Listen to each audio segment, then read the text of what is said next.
ఓం శాంతి. ఇప్పుడు అమృతవేళ సమయం అవుతుంది. ఈ సమయంలో ఇప్పుడు సోమవారం ఈరోజు. రేపు మనందరికీ వైకుంఠ ఏకాదశి. చాలామంది ఎక్కువగా వైకుంఠ ద్వారాలు తెరిస్తే వెళ్ళాలి అనే చాలా భక్తులు ఎంతో తపంతో ఉంటారు కనుక వారందరికీ కూడా, అందుకే మనం శరీరంతో ఎవరు వెళ్ళాం, మనకు తెలిసిందే.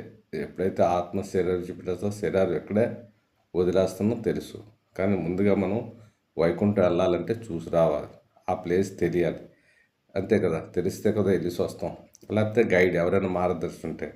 అయితే ఆ వైకుంఠం అనేది ఎలా ఉంటుంది ఏంటనేది మనం తెలుసుకోవాలి ముందు. దీనికి ఏంటంటే ముందుగా మనం రాజ్యోగ శిక్షణ ద్వారా ఒక 2 నిమిషాలు అలా వెళ్దాం. అది అలా చేస్తూ చేస్తూ అభ్యాసం ఉన్నప్పుడు మనం న్యాచురల్గా వైకుంఠానికి వెళ్ళిపోతాం. లేకపోతే మాత్రం వచ్చేస్తాం, అడ్రస్ వెళ్ళిపోతే తిరిగి వచ్చేస్తాం కదా, తెలియాలి కదా. తెలిస్తే ఎక్కడైనా ఉంటాం. వచ్చా ఇప్పుడు మీకు ఎలాగెళ్ళాలో నేను ఈ 2 నిమిషాలు చెప్తాను.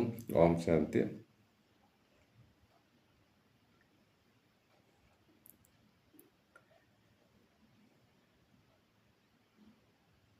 నేను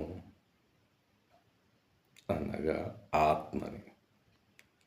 ఇప్పుడు ఈ భూమి మీద ఉన్న ఆత్మని, ఈ భూమిలో ఈ శరీరం మధ్యన బుట్టి మధ్యన వేర జమానై ఉండే ఆత్మని. నేను నా స్వధామమైన ఇంటికి చేరుకుంటున్నాను.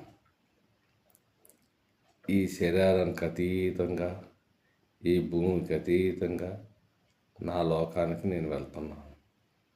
పరిస్థా స్వరూపంలో వెళ్తున్నాను. అలా ఆత్మిక స్థితిలో పైకి వెళ్తున్నాను.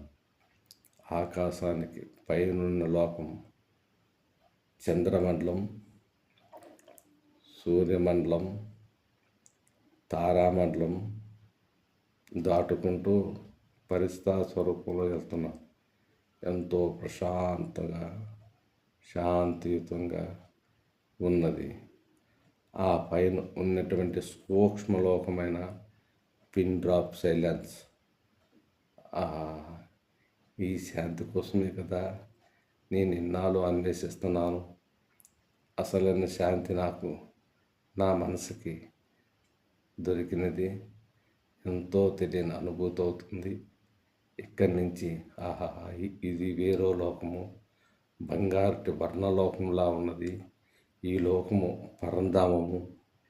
ఎంత ఇక్కడ తెలియని ఎన్నో సూక్ష్మంగా మెరుస్తున్న చిన్న బిందువులు,